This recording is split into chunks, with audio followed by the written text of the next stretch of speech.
오늘 부활절 예수 그리스도의 부활의 권능과 평안이 우리 성도님들 심령 가운데 충만하기를 축원합니다.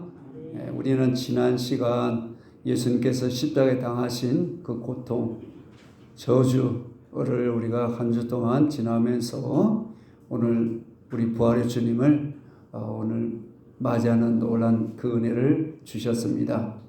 하나님께 버림받는 고통의 시간이 지나고 마침내 인류 역사를 뒤바꾸는 영광스러운 부활의 아침을 이렇게 아침이 밝아졌습니다. 오늘 본문은 성령의 불을 받은 베드로 사도가 담대히 선포하는 이 부활의 메시지입니다. 예수님의 이 빈 무덤은 멀지 않는 곳에 있죠. 그리고 확인하려면 얼마든지 할 수가 있었습니다.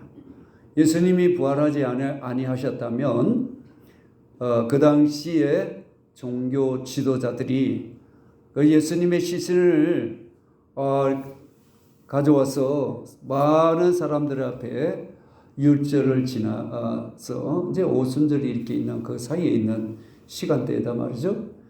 이때 많은 사람들이 보는 앞에서 봐라, 예수 그리스도가 이렇게 죽어 있지 않냐고.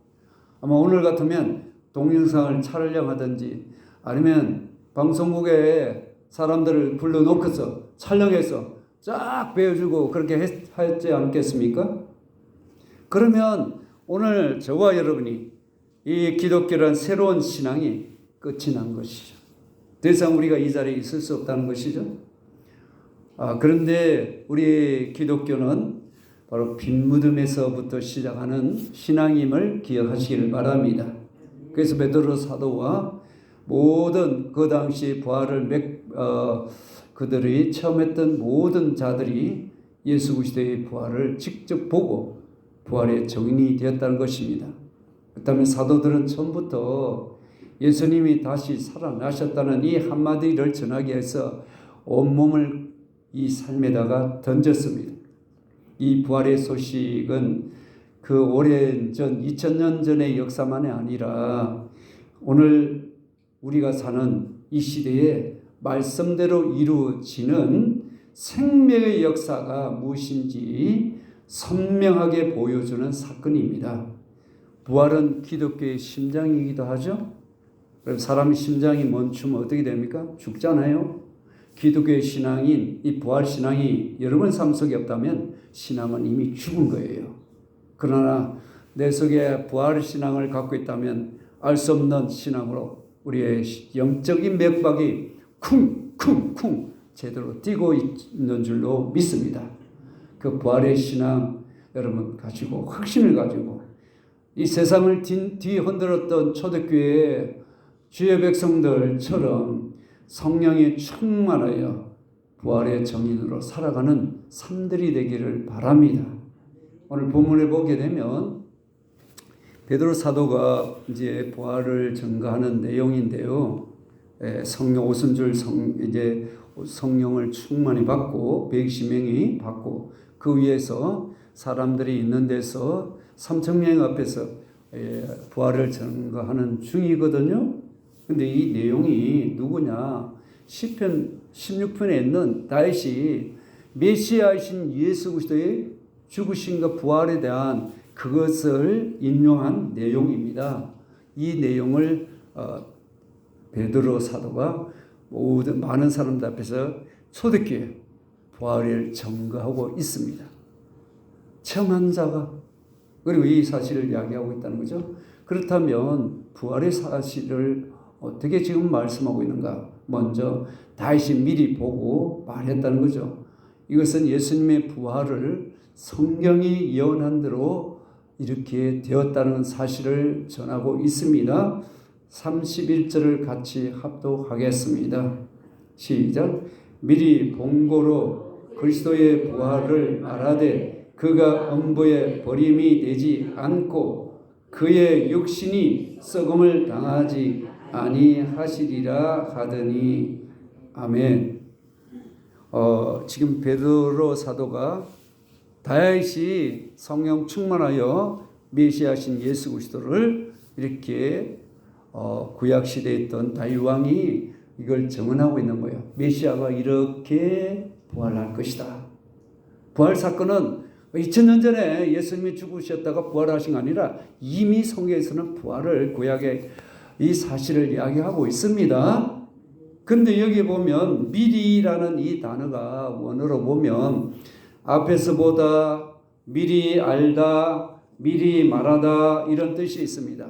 여기서 미리 보았다고 할 때 사용되는 이 단어가 앞에서라는 뜻과 그리고 보다는 뜻이 합쳐진 것입니다. 그래서 장차 일어날 일을 눈앞에서 보듯이 미리 하나님께서 그 다윗에게 알려주셨다는 거예요. 그냥 일어났으니까 이런 일이 있었어 하는 거 아니라 성경은 미리 십자가 부활 사건을 우리에게 알려주셔서 이것을 선포했다는 뜻입니다. 이것은 예수님의 이 부활은 하나님의 계획 안에서 한치의 오차도 없이 진행된 약속의 성취가 확실하게 이루어졌음을 우리에게 말씀하고 있습니다. 하나님께서는 오래전부터 구원의 계획을 세워놓으셨습니다. 다윗과 같은 선지자들을 통해 부활의 영광을 미리 보고 이렇게 기록하게 하셨죠. 오늘 본문에서 다윗을 선지자라고 말하고 있잖아요. 다윗 같은 이런 선지자를 통해서 이 놀라운 하나님의 역사를 이루어가신데 결코 헛되지 않는다. 이것을 우리에게 알려주고 계시죠. 창조의 말씀도 구원의 말씀도 다 하나님의 말씀대로 이루어져 가고 있다는 거죠. 성경에 기록된 것은 반드시 역사 속에 실제가 됩니다. 부활은 말씀이 이루어졌음을 보여주는 확실한 이 같은 증거이죠. 다윗은 자기 후손으로 오실 메시아가 죽임을 당하시지만 반드시 살아난다는 것을 하나님께서 그에게 말씀하신 거예요. 지금 그것은 미리 보았다는 겁니다. 하나님께서 보여주셨다는 거죠. 이를 성령님의 감동으로 그가 예언을 했다는 겁니다.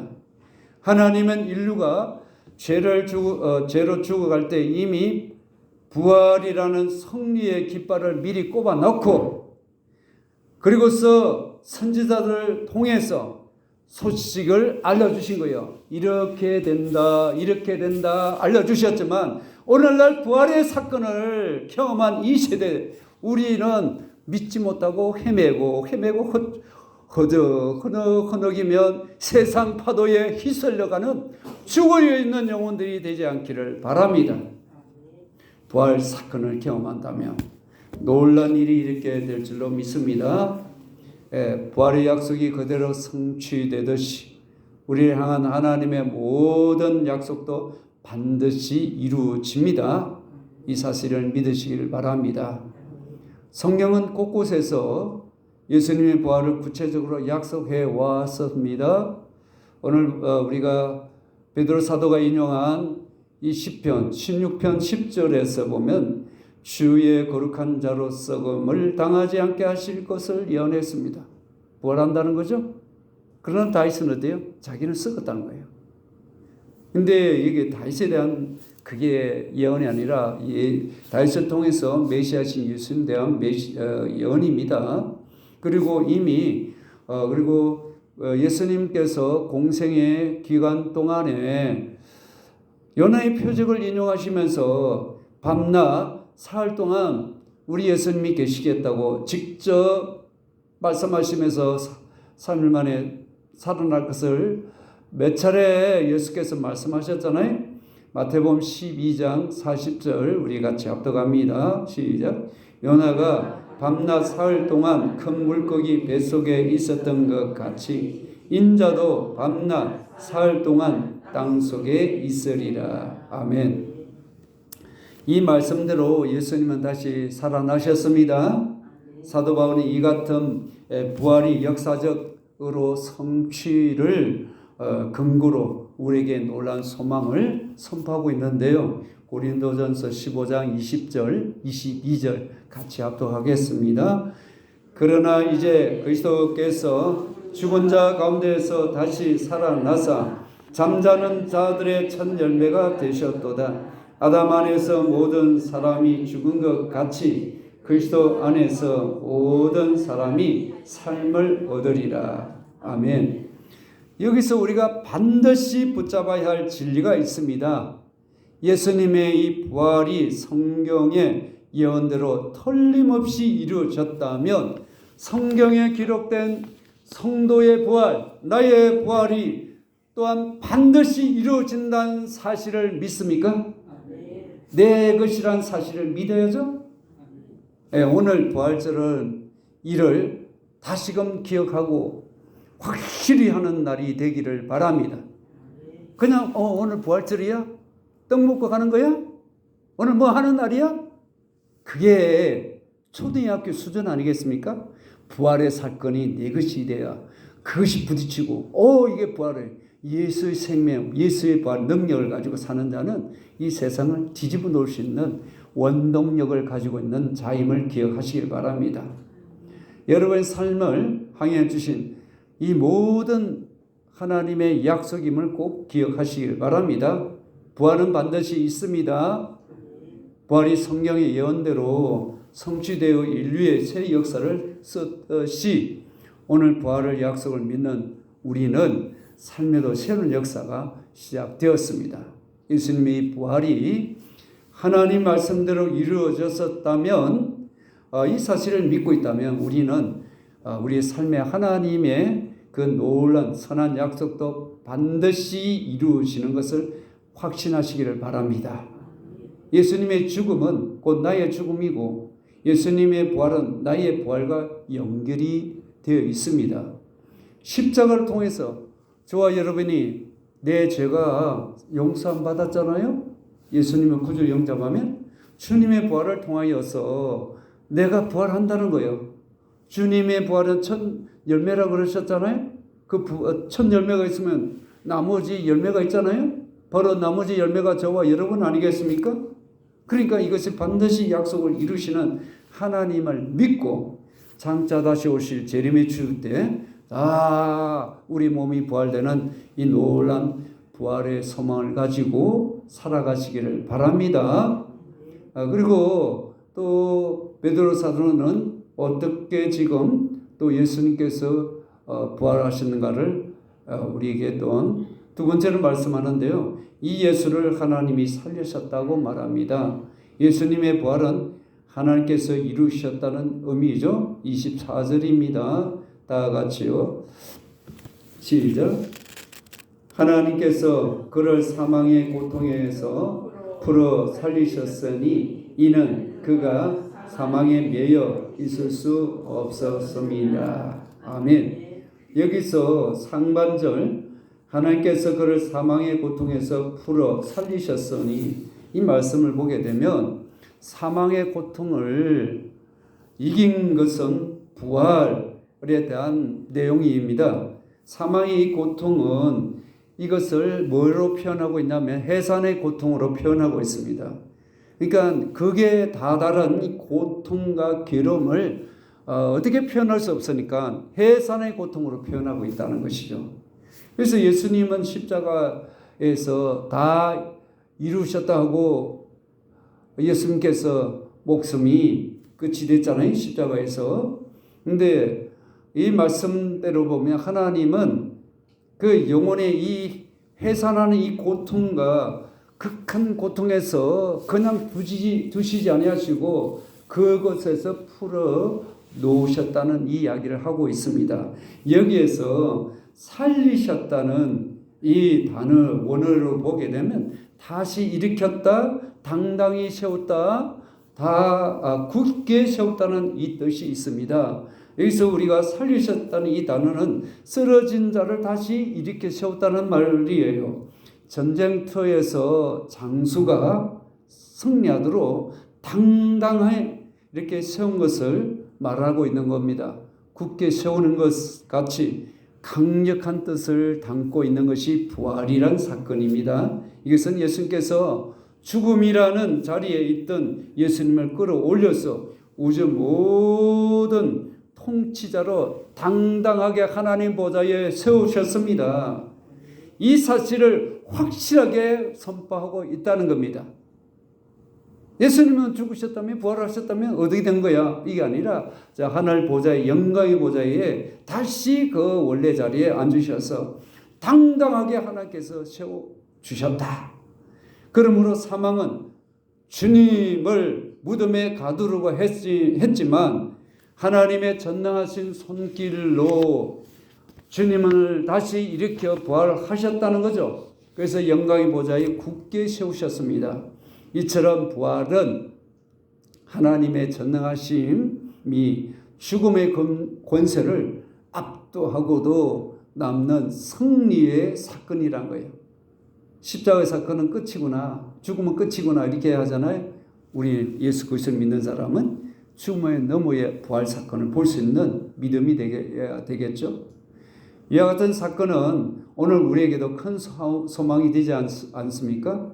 예수님에게 능력으로 부활하게 하신 하나님께서 우리를 자녀로 삼으셨기 때문에 그렇지 않아요? 우리에게는 그런 부활의 놀라운 능력이 있음을 기억하시길 바랍니다. 내 것이 아니고 부활의 생명이, 부활이신 예수 그리스도의 생명이 우리 안에 있기 때문에 사망 권세 깨뜨리고 이기신 그 놀라운 능력 내게 있지 않고 그분에 있죠. 그분의 영, 그분의 생명이 있기 때문에 우리는 절망할 때도 있지만 우리는 참 소망을 가지고 다시 일어날 수가 있습니다. 우리 주님을 굳건하게 다시 이렇게 세우시듯이 우리 앞에 여러 가지 문제로 나를 넘어뜨리는 여러 가지 환경, 질병, 기타 등등 삶의 실패 자리에서 다시 우리를 굳건하게 하나님 자녀로 세워 주실 것입니다. 믿음으로 선포하기를 바랍니다. 나는 이 자리에서 주저앉을 자가 아니라 실패 자리에서, 낙마의 자리에서, 질병의 자리에서 쓰러진 자가 아니라 나를 일으키셨던 주님, 부활의 주님을 일으켜 세우셨던 아버지 하나님께서 나도 일으켜 주실 것입니다. 이 약속을 믿고 모두가 일어나는 믿음으로 살아가기를 바랍니다. 하나님의 생명을 가지고 사는 저와 여러분이 세상의 것을 보고 기청거리는 것이 내게는 부활에 대한 신앙, 소망이 약해서 휘둘리고 있지는 않습니까?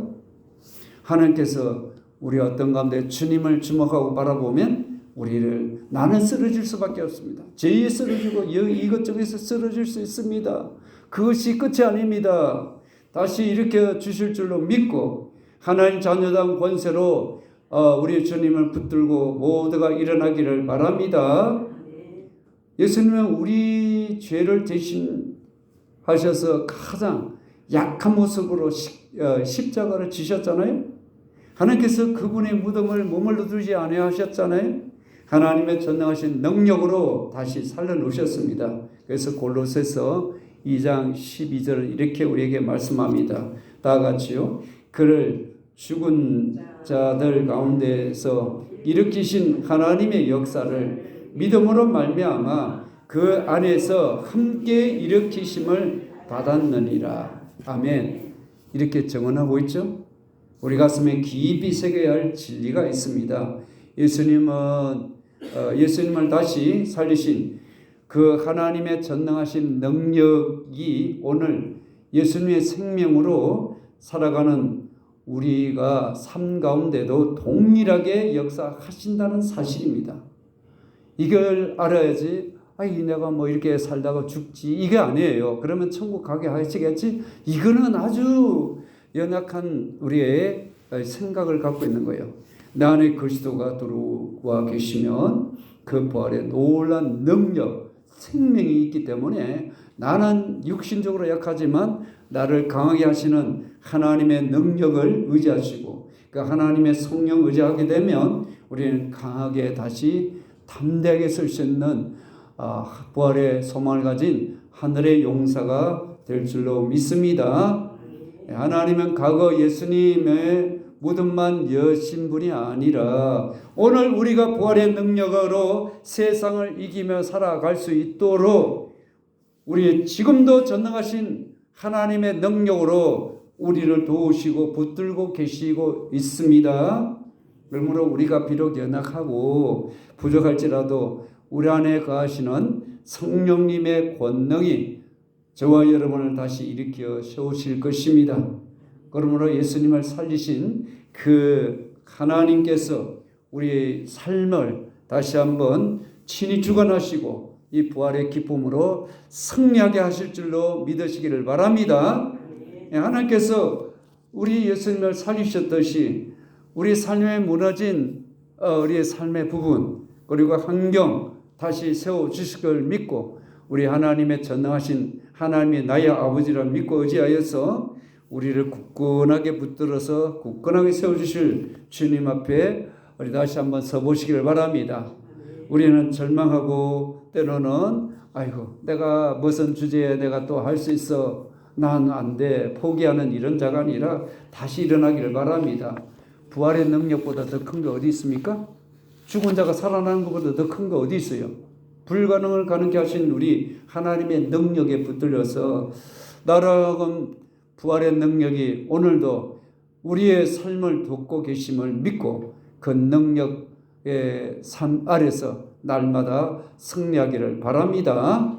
그래서 우리가 먼저 보면 미리 하나님께서 다윗이 마치 성령 충만하여 선지자처럼 이같이 감동돼서 메시아신 예수님이 죽지 않고 썩음 가운데 두지 아니하시고 살려주시더라. 그리고서 우리 주님을 살리셨다. 살렸다는 건 뭡니까? 굳건하게 당당하게 이렇게 세우셨다는 거 아니겠습니까? 여러분 삶에 뭐가 문제가 있습니까? 당당하고 굳건하게 세워주실 줄 믿고 그 예수님 만나십시오. 그 예수님을 구주로 영접하시기를 바랍니다. 그 다음에 사도 바울이 세 번째 뭐라고 말하고 있나 하면 베드로는 사망에 매여 있을 수 없다고 합니다. 이 말은 예수님은 부활로 사망을 이기심을 뜻하는 겁니다. 24절 하반절을 보면 그 이유가 뭐냐 말을 하고 있습니다. 이는 그 이유가 사망에 매여 있을 수 없었습니다. 모든 사람은 사망에 매여 있잖아요. 그죠? 근데 이 사망을 풀어놓으신 분이 우리 하나님이시죠. 여기에 보면 매였다는 이 원어는 붙잡히다, 정복당하다, 지배 아래 놓이다는 뜻입니다. 여기에 매여 있을 수 없다고 할 때 사용되는 단어인데요. 이 단어는 강력한 힘에 의해서 붙잡히고 정복당하고 지배받는 걸 뜻하거든요. 사망은 인류 역사상 그 누구도 놓아준 적이 하나도 없어요. 무시무시한 폭군과 같잖아요. 강력한 힘을 가진 장군, 왕, 부자, 가난한 자 예외가 없습니다. 근데 마침내 사망은 예수님까지도 무덤에 감옥처럼 가둬두려고 했단 말이죠.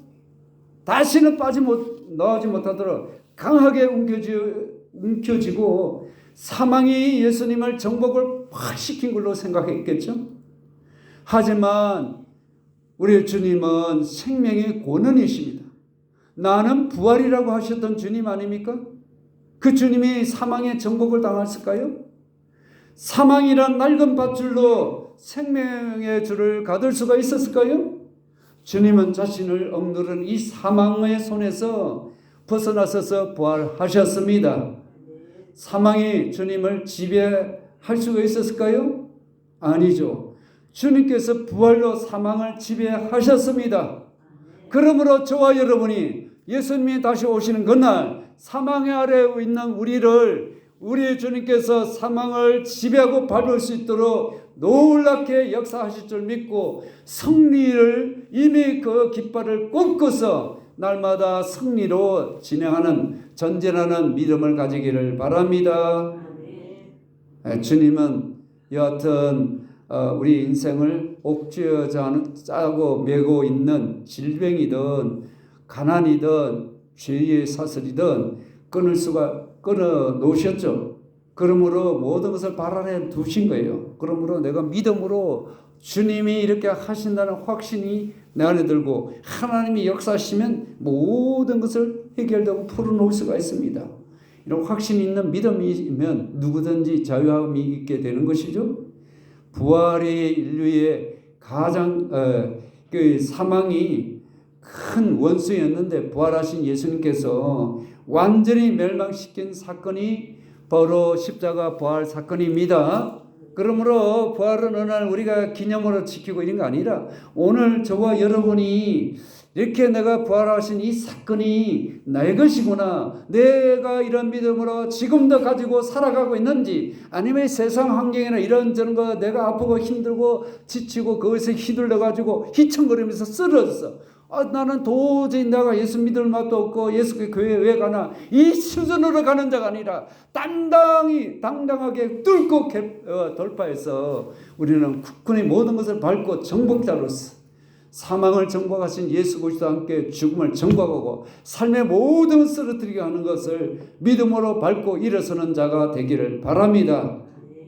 그래서 사도 바울은 부활의 영광을 노래하면서 사망을 향해서 호통을 치고 있는 걸 볼 수 있습니다. 고린도전서 15장 55절 57절을 같이 합독하겠습니다. 사망아 너의 승리가 어디 있느냐? 사망아 네가 쏘는 것이 어디 있느냐? 우리 주 예수 그리스도로 말미암아 우리에게 승리를 주시는 하나님께 감사하노니. 아멘. 여기서 우리가 반드시 붙잡아야 할 것은 예수님의 부활이 성경 예언대로 이루어졌듯이 우리의 부활 또한 성경에 기록된 대로 반드시 이루어짐을 믿습니까? 아멘 소리가 장난도 보니까 나 같은 사람 될까봐 이렇게 하고 있는 거예요. 그건 반쪽 신앙이에요. 반드시 성경도 지금까지 성경이 거짓말 친 것이 있다면 우리는 이미 이 자리에 안 계셔도 됩니다. 그대로 이루어졌습니다. 한 가지 이루어지지 않는 사건은 다시 오실 예수님, 이 사건 하나밖에 없습니다. 다 이루어졌습니다. 믿음대로 될지어다. 믿고 구하는 자는 그대로 되는 거예요. 자, 그래서 오늘 이 죄악 세상을 우리가 이기며 살 수 있는 것이 믿음이 있으면 된다 이게 아니라 내 안에 부활하신 예수 그리스도 모셨고 하나님께서 그렇게 예수님을 살리시고 승리하시고 또 우리에게도 그런 승리를 주시는 하나님 하시는 것이 우리가 바라보고 나가야 되겠죠. 예수님 부활이 성경의 예언대로 이루어졌듯이 오늘 우리의 부활도 성경에 기록한 대로 반드시 이루어집니다. 이것은 취소할 수 없는 하나님의 약속입니다. 우리 안에 부활하신 예수님의 생명이 있다면 우리는 우리를 얽매이고 있는 사망을 몰아넣는 죄와 마귀의 권세를 확 주님 이름으로 찢어서 이길 수 있기를 바랍니다. 우리가 한번 손을 다 들어보시고 한번 이렇게 사망의 그 권세를 예수님 찢어 놓으셨잖아요. 사망 아래 있는 자 아닙니다. 저와 여러분은 생명 아래 있는 자입니다. 사망 아래 있는 자는 예수 믿지 않은 자들입니다. 그러므로 사망아 내가 예수 이름으로 찢어 놓노라. 다 같이 사망아 내가 예수 이름으로 찢어버린 노라. 할렐루야. 찢어버리십시오. 사망에 매여 있는 자가 아니에요. 내가 예수 그리스도 안에 육신은 죽지만 사망에 있는 자가 아니라 사망은 지옥 권세 아닙니까? 죄의 권세 아래 있는 거 아닙니까? 거기서 벗어나서 하나님의 생명 나라의 백성이에요. 육신이 썩어서 있지만 육신 다시 우리가 썩지 않는 몸으로 신령하게 부활하지 않습니까? 사망에 매여 있는 자가 아닙니다. 예수 그리스도를 믿는 자는 사망에서 생명으로 옮겨진 자 아니겠습니까? 예수 그리스도의 십자가 부활 사건을 통해서 이루어졌잖아요.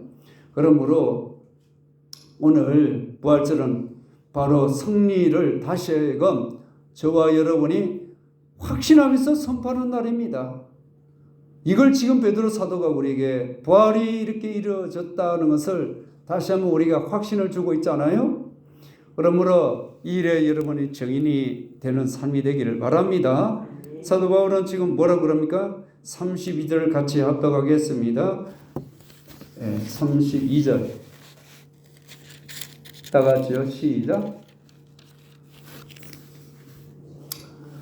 이 예수를 하나님이 살리신지라 우리가 다 이 일의 증인이로다. 아멘.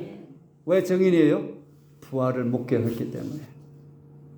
하나님을 만나면 누구든지 증인이 될 수 있습니다. 오늘도 만난 사람들이 많죠? 불신자 집에 시집 가가지고 만나서 사모님 되고 목사가 되고 성도가 되고 하는 사람 천지입니다. 내가 경험하지 않으니까 그런 일이 어디냐고. 미국이 있다고 그래도 다 그는 사람들이 알니까 있지 그러죠. 그런 일이 있어? 내가 가봐야만 아는 거예요? 경험해 보십시면 됩니다. 너에게도 그런 은혜를 베풀어 주십시오. 그렇게 되길 바랍니다. 우리가 이 일의 정인이로다. 정인이 되기 위해서는 먼저 예수님의 사건을 내가 경험해야 합니다. 경험하지 않고 예수 믿으라. 예수님이 이렇게 부활하셔. 정인이 될 수 없는 거예요. 정인은 현장에 있어야죠. 보았노라. 내가 봤다. 들었노라. 그렇게 돼야 되잖아요. 경험하지 않고는 정인이 될 수 없는 거예요. 그러니까 오늘날 기독인들이 대부분 머리로 알고 나 믿습니다. 근데 믿는데 어디까지 믿는 거예요? 지식으로 믿어가지고 되는 거 아니에요. 여기는 믿는다는 것은 내가 안다는 것은 경험했다는 거예요. 실제 경험된 사건이 되기를 바랍니다. 거기다가 하나님 말씀으로 또한 알아야 돼요. 진리가 있어야 됩니다. 거기다가 하나님의 성령이 하나님의 영이 내게 임하게 되면 그냥 믿어지게 됐습니다. 믿어지게 됩니다. 그 놀란 일이 있기를 바랍니다. 베드로 사도는 자신만이 아니라 그들과 함께했던 모든 사람이 여기 보면 우리가 다 이 일의 정인이라고 그러지 않습니까? 이처럼 경험했던 모든 사람은 누구나 예수님을 이렇게 부활하셨습니다. 이렇게 예수님이 되셨습니다는 내가 경험한 것을 이야기하는 것이 그게 전도예요. 정인이에요. 부활한 2000년 전 과거의 사건이 아닙니다. 주님은 지금도 살아 계십니다. 지금도 역사하고 계십니다. 이 부활의 권능으로 부활의 약속으로 굳게 우리를 세워 주실 것입니다. 그러므로 예수 그리스도의 부활의 권능에 힘입어서 이 확신을 가지고 주님의 성령이가 내 것이고 주님의 부활이 내 것임을 믿고 살아가기를 바랍니다. 그래서 부활하신 예수님을 체험한 사람은 가서 좀 예수님 전하세요 이렇게 안 해도 그냥 가서 내가 예수님 이렇게 만났어 이런 주님을 경험했다는 놀란 이 사건이 모두가 일어나기를 바라면서 오늘 부활의 증인으로 살아가는 하늘 백성으로서 감사와 기쁨이 충만하기를 주 이름으로 축원합니다.